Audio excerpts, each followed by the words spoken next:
Chevella bus ప్రమాదంలో గాయపడిన వారికి చికిత్స కొనసాగుతుంది. ప్రమాదంలో 19 మంది మృతి చెందగా 26 మంది తీవ్రంగా గాయపడ్డారు. ప్రస్తుతం వీరు చేవెళ్ల, వికారాబాద్ హాస్పిటల్స్ లో చికిత్స పొందుతున్నారు. గాయపడిన వారిలో 8 మంది పరిస్థితి విషమంగా ఉండడంతో మెరుగైన చికిత్స కోసం హైదరాబాద్ కు తరలించారు.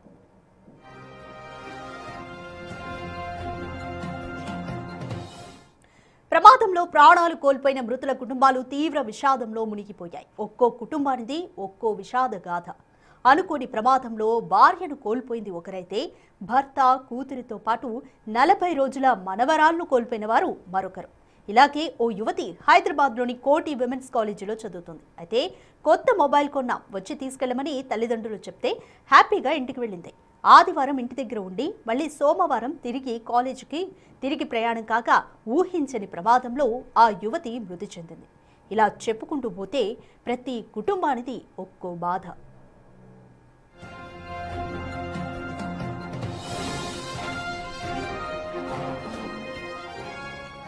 మరోవైపు ప్రమాదంలో ఒకే ఫ్యామిలీకి చెందిన 3 అక్క చెల్లెళ్లు మృతి చెందారన్న వార్త ఆ కుటుంబంతో పాటు విన్న ప్రతి ఒక్కరిని కంటతడి పెట్టిస్తోంది. దీంతో తాండూరులోని గాంధీనగర్లో విషాద ఛాయలు అలుముకున్నాయి. ఇంట్లో చలాకీగా తిరిగే అమ్మాయిలు ఇప్పుడు లేరన్న వార్త తల్లిదండ్రులతో పాటు కుటుంబ సభ్యులు కూడా జీర్ణించుకోలేకపోతున్నారు. ఎంతో సరదాగా సందడిగా అందరితో కలిసిమెలిసి ఉండే 3 అక్క చెల్లెళ్లు ఊహించని విధంగా చనిపోవడంతో కాలనీ వాసులు ఆవేదన వ్యక్తం చేస్తున్నారు.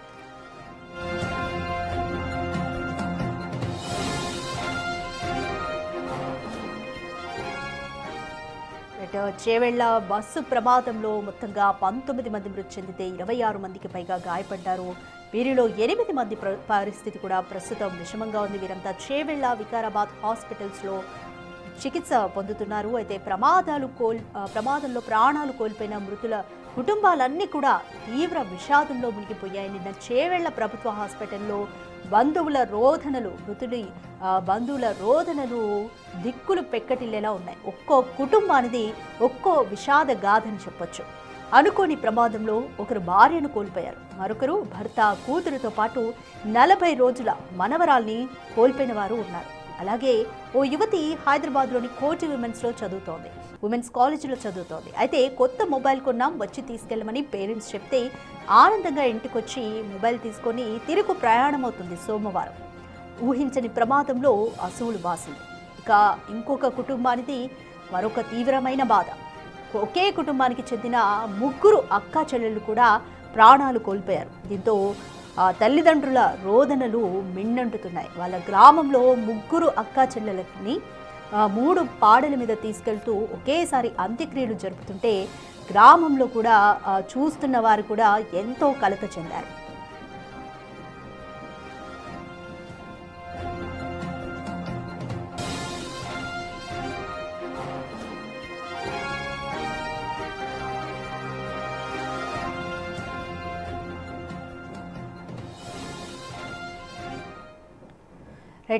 చేవెళ్ల ప్రమాదంలో ఒకే కుటుంబానికి చెందిన 3 అక్క చెల్లెళ్ళు కూడా చనిపోయారు. దీంతో పేరెంట్స్ తీవ్రమైన బాధలో మునిగిపోయారు. అక్కడ గ్రామంలో కూడా విషాద ఛాయలు అలుముకున్నాయి.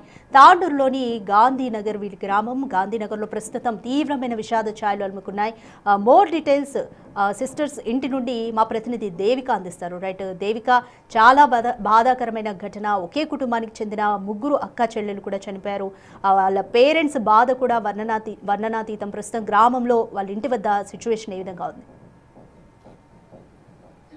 ఇప్పటికీ కూడా నా కూతురు నాకు ఫోన్ చేస్తారని చెప్పి కూడా ఫోన్ పట్టుకొని కూర్చుంది అంటే చూడొచ్చు ఆ తల్లి ఇంకా ఎలాంటి పరిస్థితుల్లో ఉంది అనేది కూడా మనకు అర్థమవుతుందని చెప్పొచ్చు. కానీ ఊరు మొత్తం కూడా ఈ వార్తను ఇంకా జీర్ణించుకోలేని పరిస్థితి కనిపిస్తుంది. ఒకే ఇంట్లో ఊరికి సంబంధించిన ఆడబిడ్డలు 3 కూడా ఒక్కసారిగా చనిపోయిన వార్త 2 తెలుగు రాష్ట్రాల్లో కూడా కలిచి వేస్తుందని చెప్పొచ్చు. అంటే కొద్ది రోజుల క్రితమే 17వ తారీఖే ఇంట్లో శుభకార్యం జరిగింది. ఇంకా పెళ్లి పందిరి కూడా తీయని సమయంలోనే ఇలాంటి ఘటన చోటు చేసుకోవడం అనేది ఇంకా విషాదం చోటు చేసుకుందని చెప్పొచ్చు. అది కూడా వాళ్ళు పెళ్ళైన తర్వాత, అంటే వాళ్ళ అక్క పెళ్ళైన తర్వాత వాళ్ళు హైదరాబాద్ రావటం జరిగింది. మళ్ళీ కొంత సమయం ఉంది, ఎగ్జామ్స్కి కూడా టైం ఉంది కాబట్టి అందులో ఊర్లో కూడా వేరొకరి కుటుంబ సభ్యులది పెళ్ళి ఉంది కాబట్టి ఆ పెళ్లి కోసం అయితే వాళ్ళు ఇక్కడికి రావటం జరిగింది. అది కూడా ఆ తండ్రికి ఇష్టం లేదు. ఆ కూతుళ్ళు ముగ్గురు కూడా ఈ పెళ్లికి అటెండ్ అవ్వడం ఇష్టం లేదు కాబట్టి ఆ తండ్రి పదే పదే చెప్తూనే ఉన్నాడు. అంటే మీరు ఇక్కడికి రావద్దు వద్దని చెప్పినా కూడా తల్లి మాత్రం లేదు, మీరు వస్తే ఇల్లంతా కూడా ఆనందంగా ఉంటుంది, సందడిగా ఉంటుంది, మీరు తిరుగుతూ ఉంటే నేను అసలు ఆ మాట ఆ సంతోషం అనేది చెప్పలేను కాబట్టి మీరు రండి అంటూ కూడా తండ్రికి తెలియకుండా, అంటే ఐలయ్య గౌడికి తెలియకుండా ఆ తల్లి పిలవడమే చేసిన తప్పు అంటూ కూడా ఐలయ్య నిన్న ఆ బాధలో ఆ మాటల్లో బాధ మనకు కనిపిస్తుంది అని చెప్పొచ్చు. ఇక్కడికి వచ్చిన తర్వాత కుటుంబం మొత్తం ఆనందంగా ఉన్నారు. అయితే ఎగ్జామ్స్ ఉన్నాయని చెప్పి వాళ్ళు ముందు రోజు రాత్రి ట్రైన్లో బయలుదేరాల్సింది. ఎప్పుడు కూడా ట్రైన్లోనే వెళ్తూ ఉంటారు, కానీ అలాంటిది ట్రైన్లో వద్దు రాత్రిపూట అంటూ, అలాగే ట్రైన్ మిస్ అయింది కాబట్టి తెల్లవారుజామునే వెళ్ళిపోమని చెప్పి తల్లి చెప్పటంతో వాళ్ళు తెల్లవారుజామున 5 గంటలకి తాండూర్ డిపో నుంచి ఆ బస్సులో అయితే స్టార్ట్ అవ్వటం జరిగింది. కానీ ఒక్కసారిగా చావు వాళ్ళని ఎలా వెంటాడింది అనేది మనం ఇక్కడ చూస్తున్నాం. ఒక్కసారిగా ఏదైతే ఆ రాళ్లతో నిండిన ఆ, లారీ వచ్చిందో అది వచ్చి గుద్దంగానే వాళ్ళు అక్కడికక్కడే స్పాట్లోనే చనిపోవడం జరిగింది. ఒకసారిగా ఆ ఇల్లు చూడొచ్చు ఎలా వెలవెలబోతుంది అనేది కూడా మనకు అర్థమవుతుందని చెప్పొచ్చు. ఒకసారి ఇంటి పక్కన కొంతమంది స్థానికులు ఉన్నారు, ఒకసారి వాళ్ళతో మాట్లాడదాం. నమస్తే అన్న. అన్న, మీ ఇంటి పక్కనే విషాదం చోటు చేసుకోవడం మాకు కూడా చాలా బాధాకరం. అంటే ఈ సమయంలో అడగద్దు, కాకపోతే వేరొక కుటుంబంలో కూడా ఇలాంటివి జరగకూడదు కాబట్టి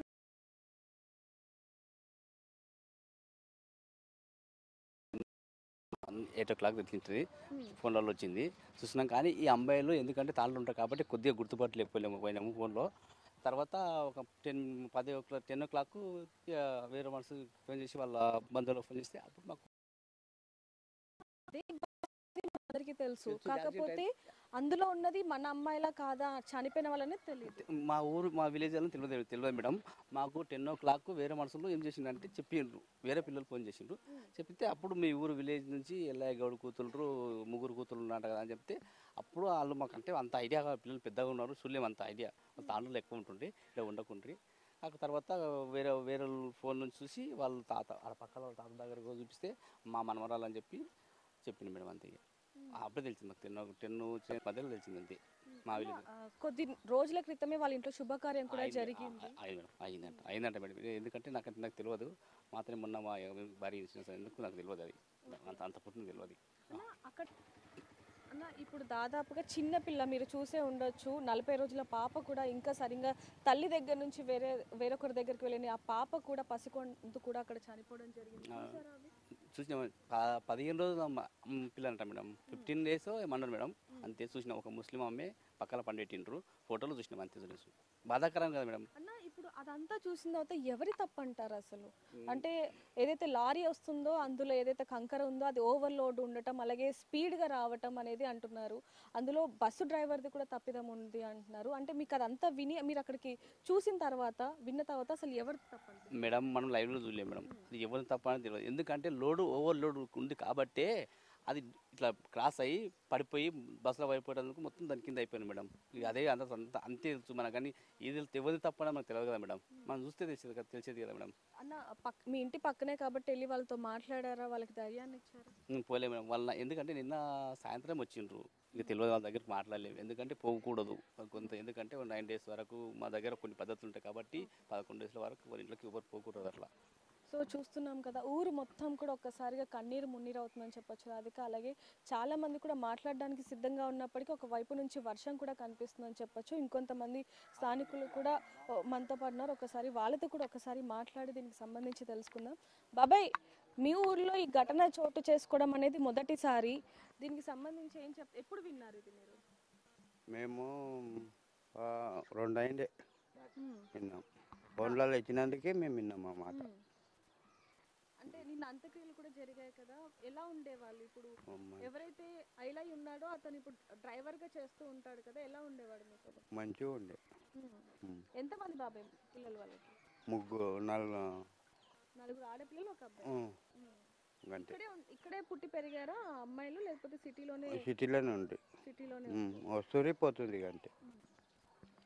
సో ఒక్కసారిగా ఊరు మొత్తం కూడా ఇంకా అది తేలుకోలేని పరిస్థితిలో ఉన్నారని చెప్పొచ్చు. రాధిక, ఒకసారి ఆ తల్లి విషయానికి వస్తే అసలు మనం వర్ణించలేనిదని చెప్పొచ్చు. కాబట్టి దీనికి సంబంధించిన తల్లి మాత్రం ఒకటే చెప్తుంది, ఇంకా ఇలాంటి యాక్సిడెంట్ జరగకుండా ఉండేలాగా అధికారులు నిర్ణయాలు తీసుకోవాలనేది మాత్రం ఆ తల్లి ఆవేదన